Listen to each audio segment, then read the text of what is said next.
Meet Jimmy Logan, a former football sensation and loving father who is passionately explaining the lyrics of his favorite John Denver song, Country Roads, to his bright-eyed daughter Sadie. He was a talented football player once, but a foot injury ended his profitable career, and now he fixes sinkholes at a construction site. His phone frequently goes out since he doesn't have enough money to pay for proper cell service, but he is happy with what he has and doesn't want anyone's help financially, even though his ex-wife offers. His daughter is a talented and witty kid who is preparing for a beauty pageant. While he is diligent and hardworking, he gets laid off from the job because of his limp. Irrespective of this hardship, he tries to complete his duty as a father and goes to the salon run by his sister Millie to pick up his daughter for her dance practice in Charleston. However, when he reaches, he finds out that the practice was the day before. After messing up, he reaches his ex-wife Bobby Joe's house. She has a rich new husband, twin boys, and a huge mansion. He apologizes for getting the wrong day and asks her about the for sale board outside her house. Bobby Joe has full custody of Sadie, and she is moving across the state to a new town for her husband's work. This infuriates Jimmy because he does not want his daughter to move away so far. He knows he needs to get more money to either hire a lawyer or move closer to his daughter when they move. Jimmy also has a brother called Clyde, who is a war veteran. Clyde served in the Iraq War, but unfortunately lost his arm just before reaching the airport while returning. He now runs a bar in the town. While Jimmy and Clyde were having a bit of an argument, Max, a NASCAR team owner, and two of his friends enter the bar for a drink. Max is a wannabe influencer who feels the need to document everything. He passes a distasteful comment about Clyde's disability, which annoys Jimmy. He gets into a physical fight with Max and his friends, while Clyde lights Max's car on fire. The Logan brothers always have each other's backs. Before walking away, Jimmy says the word cauliflower, which is meant to be a code word between the brothers. The next morning, Jimmy makes Clyde's favorite breakfast. The two talk about the code word that was exchanged the previous night. It is quite a dangerous word because the last time it was used, Clyde spent 6 months in juvie. Jimmy has already devised the entire plan and now begins to tell his brother the details. It seems that while he was working as a miner fixing sinkholes, Jimmy came across the highly secure money storage system that is used by NASCAR. Yes, his plan was to rob the biggest event that happens in the United States of America. The money is transported by PTT, aka pneumatic tube tunnels, to a real bank vault. To get the money, they would have to blow up the vault, a job only one person can do: Joe Bang. The brothers go to visit Joe Bang, who is currently in prison for his previous bank vault damage. While Joe is flattered by the proposal, he turns it down because he is literally in jail already. Plus, he has safety money stashed away for when he is released from jail, so he isn't in need of some extra cash. Unfortunately for him, one of his dimwit brothers told his wife about it, and she ran away with all that money. Joe agrees to help them after Jimmy tells him that the sensors around the Carvin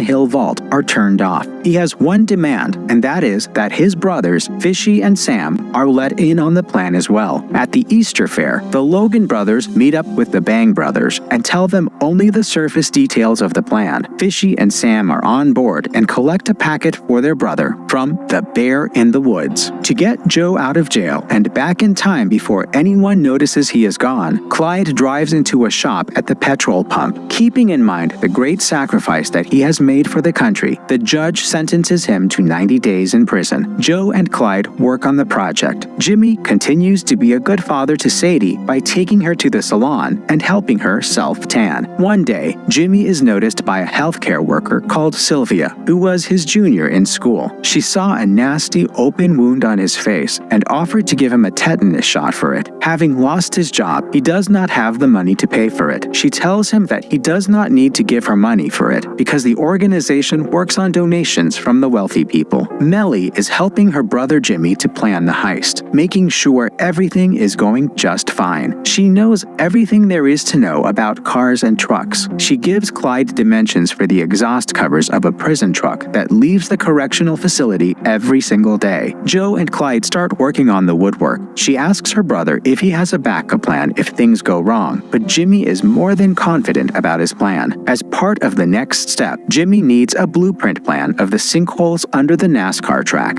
He breaks into his previous office and steals the plan. On his way out, he runs into his ex-boss. He expresses guilt for having to fire Jimmy. Jimmy tries to make conversation about the sinkholes, only to be informed that the sinkholes are just about completely repaired and that they will be moving sites soon. This is a huge curveball in Jimmy's robbery plan. They need to move up the heist by 1 week, which coincides with the biggest race of the season, the Coca-Cola 600. It is the busiest race, which makes it tougher for them to pull off the robbery. Despite this roadblock, Jimmy refuses to call off the plan and asks Melly to start the ball rolling. To figure out which vent leads to the bank vault from the Charlotte Motor Speedway, Fishy and Sam let out a bunch of color-coded cockroaches that get attracted to the birthday cake sent to CMS employee Glima by Melly and Jimmy. Having everything under control and planned, it's time for them to execute this robbery to perfection. Finally, it is race day. Everything has to be timely and as per plan. To begin with, Joe and Clyde must safely break out of Monroe Correctional Facility. During lunchtime, the warden at Monroe was taking a round of the canteen. Joe pretends to be sick and starts to puke all over the canteen. He is rushed to the infirmary to help ease his health. He is hooked on IVs to help with hydration. All the fluids going into his body make him have an urge to use the washroom. The nurse insists on taking him, but he is reluctant to take her assistance. That's when Clyde steps in and offers to take him instead. Back in the canteen, an inmate called Nauman stages a fight with another inmate as per orders of Joe and Clyde, causing the warden to announce a code red and locking all the doors of the facility. The officers on duty try to reach out for backup, but since the warden is an egoistic man, he refuses to take any help from the outside. He is sure enough that he can handle his prison facility well. This allows Joe and Clyde to make their way out. They make use of the exhaust covers that they have made with wood to get out of the facility without being noticed. At the race, Fishy and Sam make an explosive that disables all the card machines, forcing all the stalls to only accept cash. Due to the large amount of cash coming in, the employees are instructed to keep sending the cash to the vault through the PT tubes. On the other side of town, Melly reaches the Miss Pretty West Virginia pageant for Sadie's big day with Bobby Joe and Sadie. After getting her nervous niece settled, she steals away Bobby Joe's husband's brand new, unreleased Ford V8 to complete her role in the heist. She first goes to the petrol pump, where the truck from the correctional facility stops every day to get Clyde and Joe. She gets them a change of clothes so that they don't look suspicious and Clyde's arm for him. The three then reach the Coca-Cola 600. After purchasing a few beers and gummy bears, the two men make their way towards the sinkhole where Jimmy is waiting for them. Clyde pushes Joe into a garbage chute to make him reach the sinkhole. On reaching Jimmy, Joe combined bleach, gummy bears, and low-sodium salt to form an explosive which greatly confuses the Logan brothers, who were expecting him to use dynamite to blow open the vault. They refused to believe that it could work. After a long chemistry lesson, Joe finally launches his explosive through the tunnels with the help of one of the empty capsules that they had. After one hilariously failed attempt, the explosive finally works, and their plan is a success. The explosive does its job well, but the smoke starts to release out of the other tubes into the stalls. Jimmy attaches a giant vacuum to the tubes to suck out all of the money from the vault. While doing so, on accident, Joe sucks out Clyde's prosthetic arm too. Clyde is paranoid and starts frantically looking for his arm. He is worried that the robbery will be linked to him, but is calmed down and reassured by his brother. Jimmy promises to get Clyde's arm back and continues to fill cash into large trash bags. Fishy and Sam drive the trash bags out of the sinkhole to Jimmy's truck, but the gate on their way out does not open. Seeing that it's been quite some time, Joe comes out to see what is taking them so long and tries to break open the gate. The explosion in the vaults caused smoke to come out of the tubes in all the stalls during the race. One of the stalls reports this problem to the HQ. They send 2 guards to monitor this issue. The guards run into Fishy and Sam as well as Jimmy, but do not get a satisfactory answer from either. They see smoke coming from a door and carefully knock down the door. On the other side is Earl, a friend of the Logan brothers. He is enjoying a cigarette during his 20-minute break. The furious guards command him to put the cigarette out and get back to work at once. They They also conclude that this is where the smoke is coming from